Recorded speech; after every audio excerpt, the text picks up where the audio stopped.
The audience saw Johnny Carson's vulnerability on live TV, but the true story unfolded off-camera where he made a vow of anonymous lifetime commitment. He spent millions of dollars over the next 2 decades, keeping the sacred secret that redefined the entire meaning of his immense fortune. The year was 1974, and the date was the 10th of November, the solemn eve of Veterans Day. Johnny was home in Malibu, enjoying a rare Saturday night of complete peace, his mind already drifting toward next week's lineup. When the house phone rang at 10 o'clock, his impulse was to let the answering service handle it. Only the persistence of the man on the other end, who identified himself with the formal cadence of the military, convinced Carson's assistant to interrupt the king of late night. The call wasn't from NBC, it wasn't a celebrity emergency or a rating crisis. It was from a colonel at the nearby Sepulveda Veterans Affairs Hospital. And his request was unlike any Carson had ever received. The colonel didn't ask for a public service announcement or a donation. He asked with a voice that conveyed deep, heavy urgency for a private 1-hour visit. "Mr. Carson," the colonel had said, "we have a young Marine here, Sergeant Thomas Rourke. He's 26 years old. He's not doing well, and he's not asking for a show. He's asking for a minute of your time. He's a fan, sir, your biggest." Johnny, who loathed hospitals and avoided displays of raw emotion, hesitated. He had his own history with the service, having served stateside in the Navy Reserve, a role he always felt was slight compared to those who saw combat. He was ready to politely decline, citing his schedule and his aversion to the heavy atmosphere of a ward, when his producer, Fred de Cordova, stepped in. Fred had quietly listened to the background and felt a different moral tug. "It's not about the show, Johnny," Fred urged. "It's a young man, a Marine. Non-combat, they said, but a landmine took everything. He's paralyzed from the neck down. They believe this might be his last stretch of good consciousness." The gravity of the situation, the profound sacrifice of a young man paralyzed in the service of his country, cut through Carson's practiced detachment. He looked at Fred and then out the window at the distant, glittering expanse of Los Angeles, a city built on illusions where real heroes often went unseen. It was a dying wish, not for Disneyland or a medal, but for a handshake and a moment of laughter. Johnny finally nodded, his famous blue eyes suddenly heavy with an unspoken sense of duty. He gave the colonel the unexpected confirmation he would be there the next morning. The king of late night was committed, but his producers were already unnerved. They knew this simple, quiet visit could never stay quiet in his heart, and the man who walked into that hospital might not be the same untouchable icon who walked out. This Sunday morning visit to the forgotten heroes of the Sepulveda Veterans Affairs Hospital was about to become the most important and most private broadcast of his entire career. On Sunday morning, Johnny Carson entered the Sepulveda Veterans Affairs Hospital, trading the applause and the glamorous spotlight of Studio One for a profound silence, colder and more sterile than any he had ever known. This was a realm where the laughter he dealt in offered little comfort, where the joke stopped at the door, replaced by the hushed tones of duty, pain, and enduring sacrifice. He felt immediately awkward, a vibrant, tailored alien walking through a landscape of muted colors and hushed, mechanical sounds.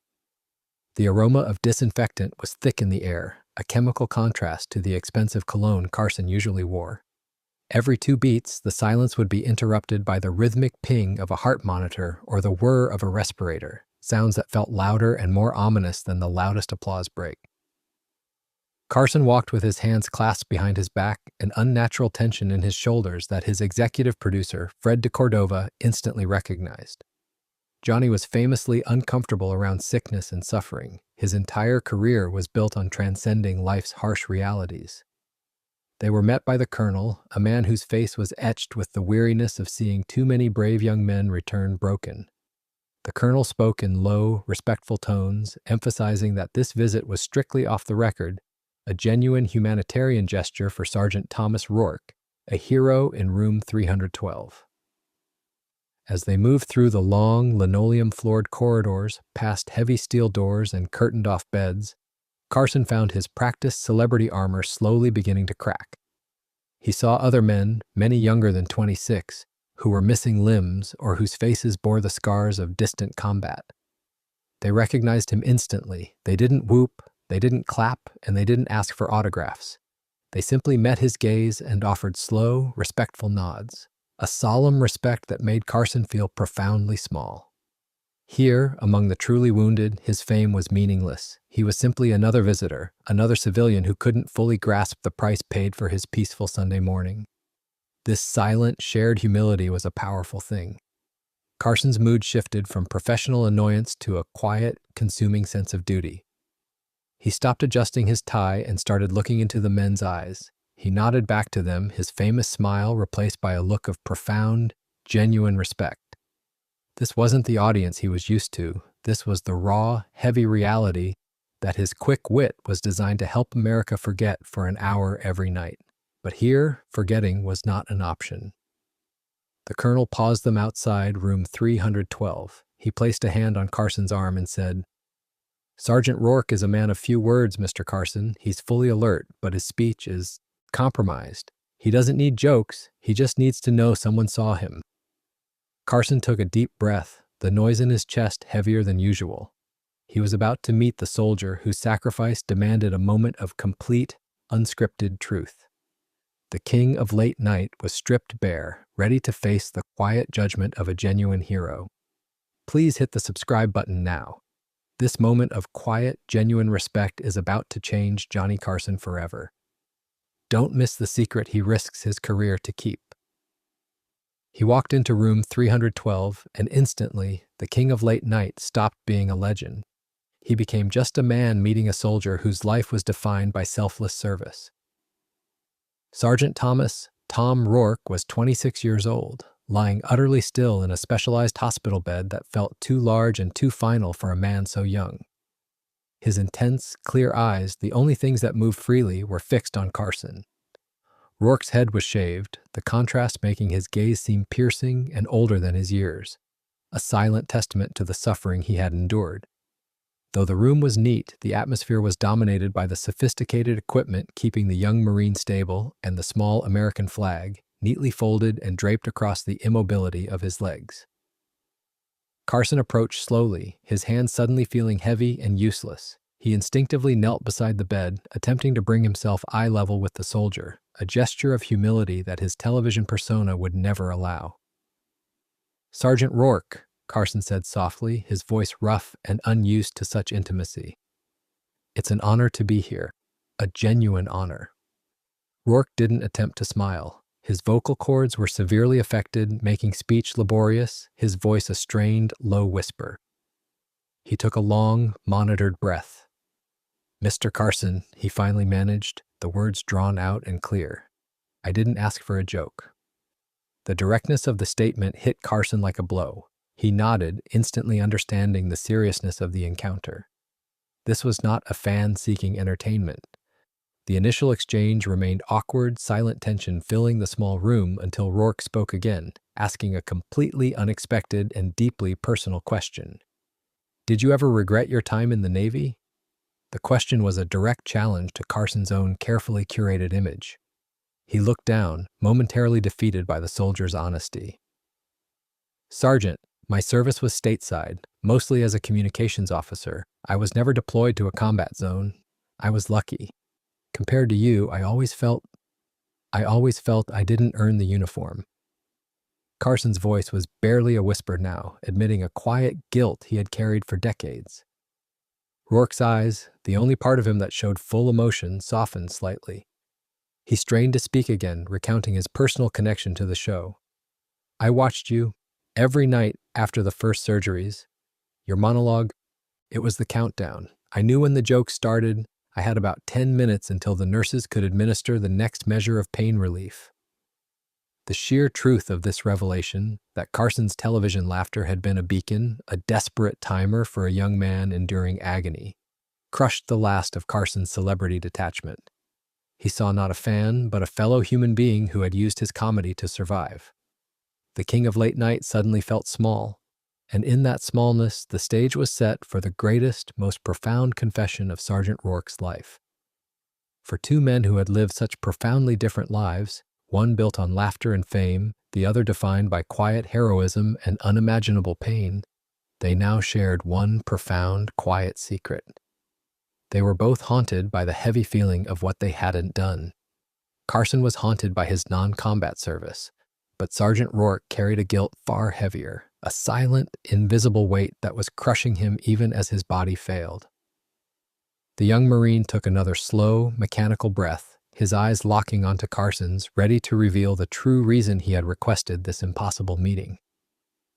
"The mine that broke my back," Rourke whispered, the sound catching painfully in his throat. "It wasn't meant for me." He paused, his gaze drifting up to the corner of the ceiling, reliving a moment that defined the rest of his existence. "I was in the lead, my team was behind me. Private Miller, he froze. He was a good kid, first time under heavy fire. He froze in the path." Rourke explained that in the chaos of that moment, his training had kicked in, the instinct to protect the younger man overriding all sense of self-preservation. He had violently pushed Private Miller clear, just as the pressure plate detonated. Rourke hadn't just endured a physical trauma, he carried the unbearable emotional burden of saving a life at the cost of his own. He looked at Carson, his eyes wet with a sorrow that transcended his physical state. "I saved him," Rourke stated, his voice a strained affirmation. "But he can't save himself from the guilt. He comes to visit. He sees me like this. He can't speak. He just stands there and silently breaks, thinking it was his fault." The unspeakable tragedy was this. Private Miller was now living Rourke's life, married, successful, active, but was consumed by the belief that he was responsible for Rourke's paralysis. Rourke himself, fully aware but utterly immobile, couldn't communicate the truth. His compromised speech was too difficult to understand, and his paralyzed hands couldn't write the few, simple words necessary to liberate the young man's soul. He needed to escape this spiritual paralysis. "He needs to know," Rourke pleaded, the effort making his face contort. "He needs to know I don't regret the trade. I don't want his guilt to become his own landmine." The King of Late Night listened, the fame and the jokes evaporating entirely. He saw before him a man whose last great battle was not against his illness, but against the despair of another human being. This wasn't a celebrity encounter, it was a desperate plea for spiritual intervention. Rourke finally revealed his true final wish. It wasn't for comfort or a photo. He needed Carson, the most famous voice in America, to deliver one message. He needed the power of The Tonight Show to reach one soldier with a clear, concise statement of absolution. This was the moment of ultimate courage, where a dying hero placed the weight of a lifetime of guilt onto the shoulders of a legendary entertainer. Johnny Carson felt the full, devastating weight of the request. This was no ordinary message. This was a commission of the soul, a final, heroic act that only his unique fame could complete. The King of Late Night was being asked to step out of the spotlight and into the sacred space of a Marine's deepest, most cherished promise. Drop a comment below. Has a simple, honest word from a stranger ever changed your life? Share your story of unexpected forgiveness or grace. The request was simple, yet it held the crushing weight of a soldier's life. And Johnny Carson knew instantly that this wasn't a celebrity favor. It was a sacred, irrevocable duty. Sergeant Rourke had asked the most famous man in America to use his platform, his voice, and his reach to save the conscience of another human being. This was the moment of transformation, the instant the entertainer truly became the man. Carson leaned closer, his knee aching from the cold tile floor, but he didn't notice. He was focused solely on Rourke's intense eyes, urging the soldier to share the precise, life-altering words. It took immense physical effort, Rourke straining against the tubes and constraints, to deliver the message he had held captive in his soul for so long. He whispered the essential truth, the 12 words meant to free Private Miller from his agonizing self-condemnation. Rourke strained to articulate his message. "It was worth it, kid. Now go live for both of us. Don't waste the gift." The simplicity of the phrase was devastating. It wasn't a complex apology or a demand for recognition. It was a pure, profound act of absolution. Carson finally understood the measure of the man lying before him. Sergeant Rourke wasn't approaching the end of his life, concerned with his own comfort. He was using his last strength to save his friend's spirit. He was commissioning the King of Late Night to perform the ultimate act of heroism, ending the suffering caused by guilt. It was in that moment that Carson's genuine private tears began. They were not the quickly dismissed tears of a showman. They were the quiet, heavy tears of a man who suddenly saw his own life of material success and easy laughter weighed against the immeasurable grace of this young Marine. Carson, who had felt inadequate about his own service, realized that true courage wasn't just physical. It was the selfless strength to forgive and to command others to live well. He realized the true measure of a man. He gently reached out and took Rourke's hand, placing his fingers over the motionless knuckles. The contact was raw and real, transcending the sterile atmosphere of the hospital room. He didn't promise fame or money, he made a promise of the soul. "Sergeant," Carson said, his voice thick with emotion, "I won't just tell him, I'll make sure he hears it. I promise you that message will reach him, and he will understand that you acted out of love, not tragedy." This commitment, made not to 20 million viewers, but to one young man facing his profound final battle, was Carson's own act of redemption. He rose from the floor, his celebrity armor discarded, the mission clear. He now carried a sacred burden, a 12-word message that would force him to break his most fundamental professional rule and risk the utter bewilderment of his audience and his entire staff. The next night, the famous red curtain would rise not just on a television show, but on a moment of profound, unscripted truth that would forever mark the difference between the performer and the man. Monday night, Studio One in Burbank was ready for laughter, the audience buzzing with the anticipation of celebrity wit. But Johnny Carson was about to deliver a monologue that wasn't funny and a promise that was entirely unscripted. All afternoon, his staff had watched the king of late night with growing unease.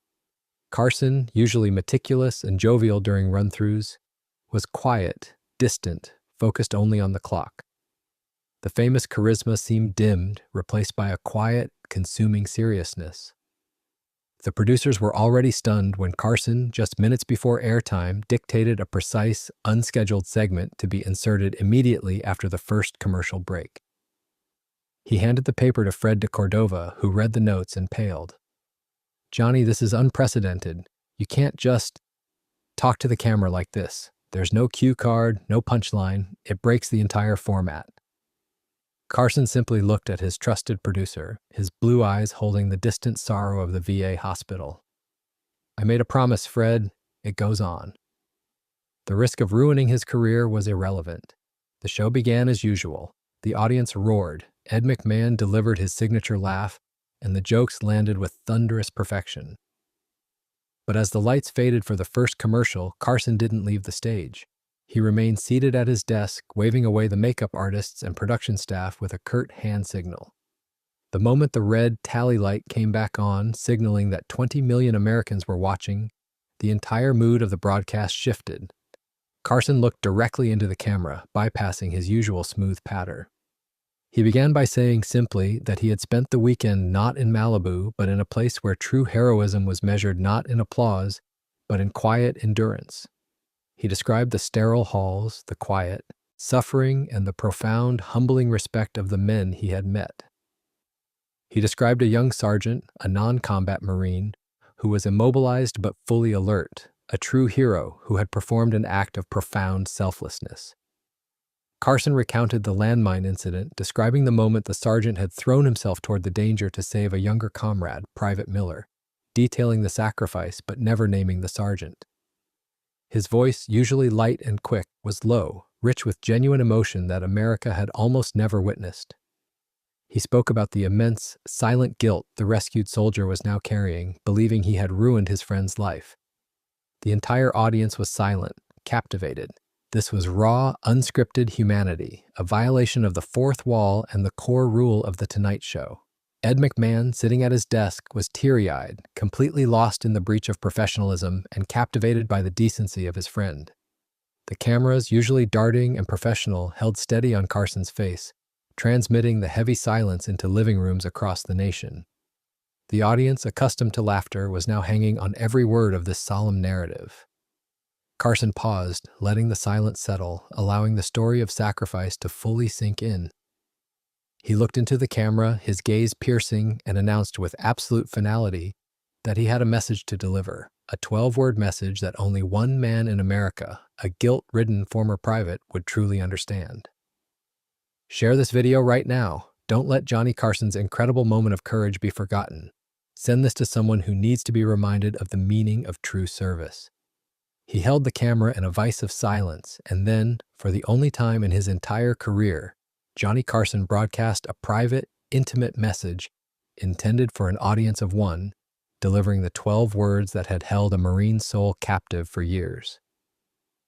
The producers in the control booth watched in silent horror and awe, realizing their famous, unflappable host was shattering every professional boundary they had built.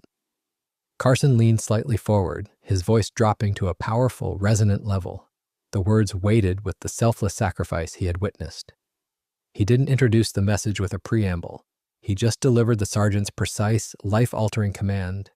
"It was worth it, kid. Now go live for both of us. Don't waste the gift." The effect was instantaneous. In the control room, the veteran producers and staff were genuinely shocked by his producers.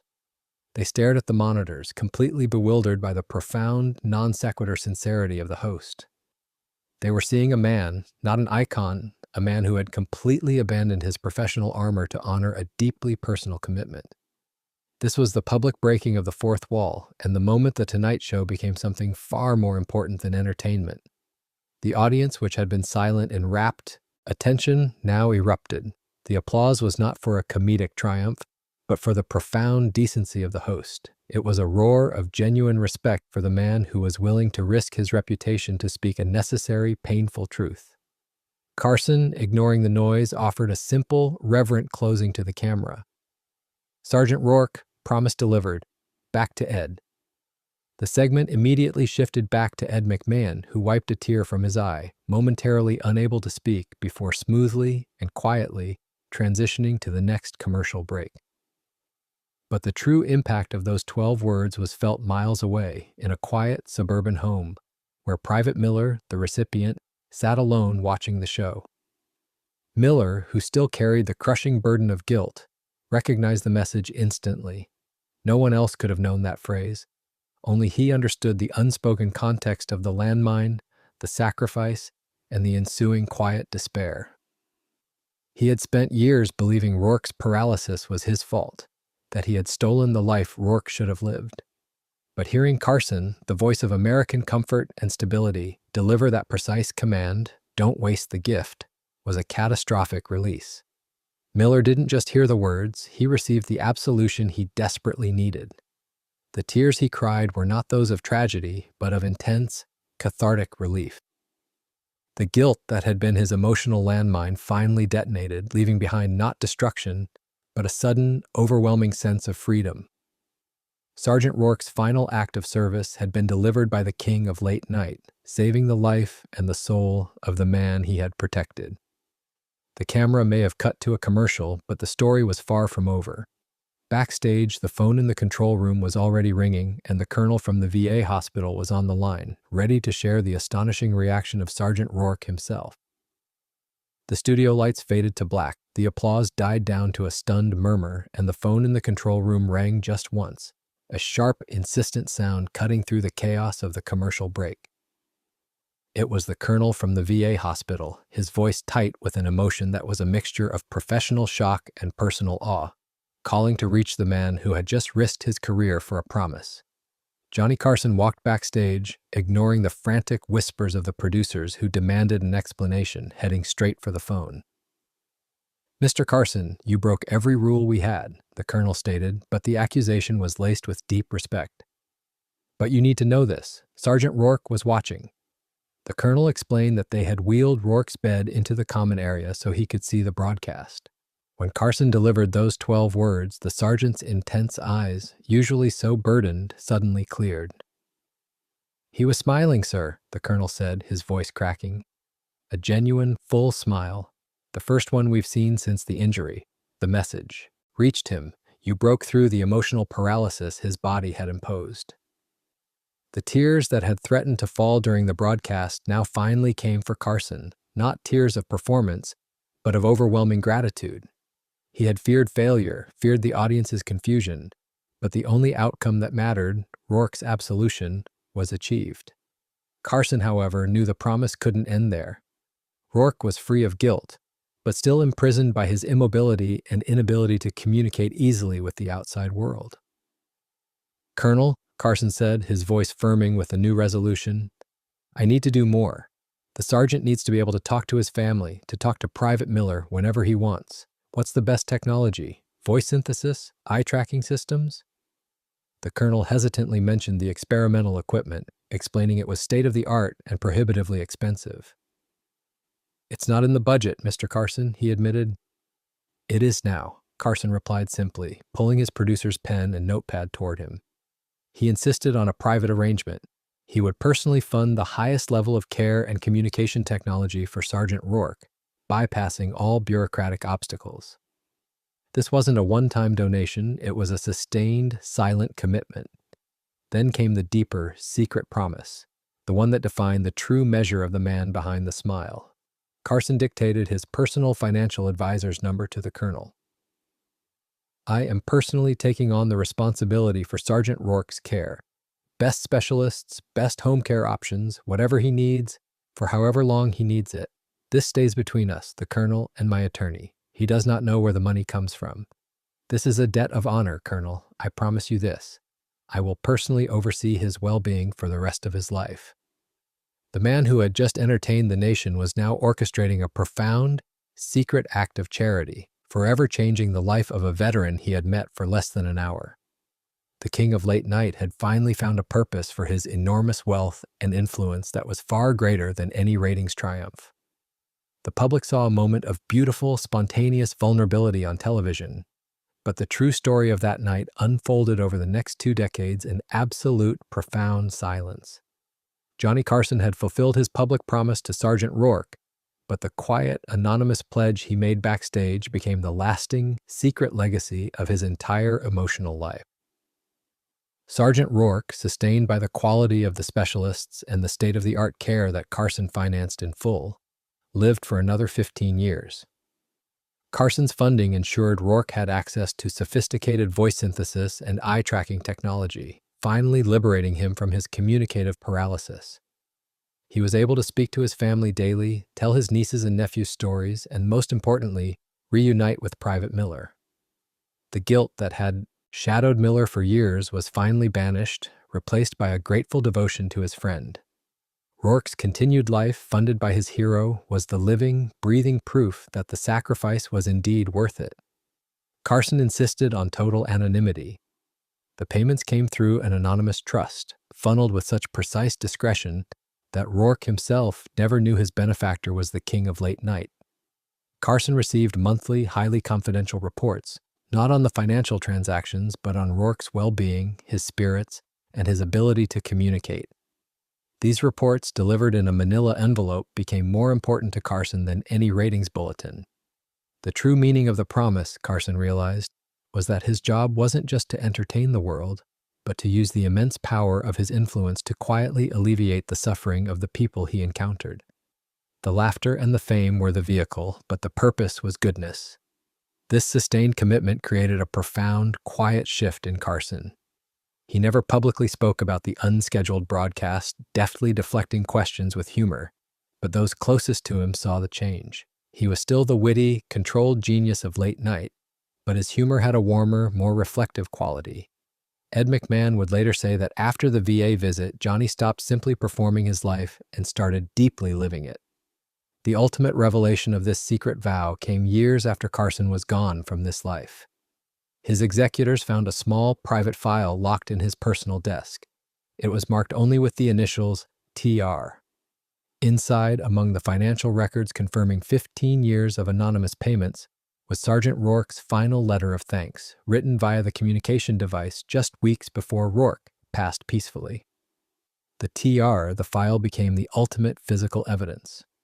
The note was simple, etched in the synthesized voice Rourke had chosen. "Thank you, Mr. Carson, for giving me a voice again. You didn't just save Private Miller's soul, you gave me a life where I could still be a man, not just a patient." Carson kept that letter until his final day, a reminder that the real measure of success lay not in the size of the audience, but in the profound silence of a promise kept. The king of late night never wore a military pin, or spoke about his Navy service again, understanding that his true service was the anonymous, sustained commitment he made to one Marine. On his last night hosting The Tonight Show in 1992, the famous cameras caught Johnny Carson's face as he looked toward the audience, a lifetime of secrets in his eyes, but this time he was profoundly at peace. The contrast between that tearful, celebrated farewell and the unscheduled moment in 1974 was stark, yet intrinsically linked. The visit, every rule of The Tonight Show was shattered when Johnny Carson dedicated an unscheduled segment to a dying Marine he had just met. He used his fame to deliver a 12-word message of absolution meant only for one man, leaving his producers completely shocked. To the VA hospital had given the legendary King of Late Night the grace and dignity required for that final, eloquent goodbye. The public remembers the laughs and the grand finale, but the true emotional foundation of Carson's legacy was the secret promise he kept in the shadows. Ed McMahon once reflected that after that unscheduled address, Johnny's humor gained a warmth, a deeper resonance that it hadn't possessed before. He realized that the show wasn't just a vehicle for fame, it was a connection point, a moral responsibility. The mission the paralyzed Sergeant Rourke had commissioned him to undertake, delivering absolution, had given Carson a purpose far greater than securing ratings. Rourke lived for 15 years after that night, and every birthday, every holiday, and every quiet milestone Rourke achieved, paid for, and watched over by Carson's anonymous trust became a testament to the power of that quiet promise. Carson's most important legacy wasn't the millions of people who watched him, but the one man whose life he restored with a few simple words and a lifetime of commitment. The secret file, marked TR, found after Carson's own passing, confirmed the profound, silent truth. His greatest victory was achieved entirely off camera. The final moralizing takeaway is clear. The world obsessively measures success by fame, influence, and fortune. Yet on that Burbank stage, Carson learned the most difficult lesson of his life. He learned that true heroism isn't always saving a life in combat. It's often saving a man's soul from the crushing weight of guilt and using one's fame to restore dignity to the unseen. The ultimate catharsis lay in realizing that he could use his enormous, glittering power to achieve total, anonymous, and profound goodness. The biggest joke Carson ever told was a private one, a profound irony where the man who thrived on attention found his deepest fulfillment in secrecy. He passed away a beloved legend, certainly, but more importantly, he left this life a man at peace, having honored a debt of courage to a hero who truly understood the meaning of sacrifice. The message Rourke needed delivered was not just for Private Miller, it was for Johnny Carson, reminding him that the measure of a man is found in the promises he keeps when no one is watching. The 12 words of absolution freed one soldier, but the act of delivering them freed the King of Late Night. This story isn't about ratings, it's about the ultimate act of anonymous loyalty. Johnny Carson risked his career to deliver a life-changing message, then spent 2 decades anonymously funding the hero who gave it to him.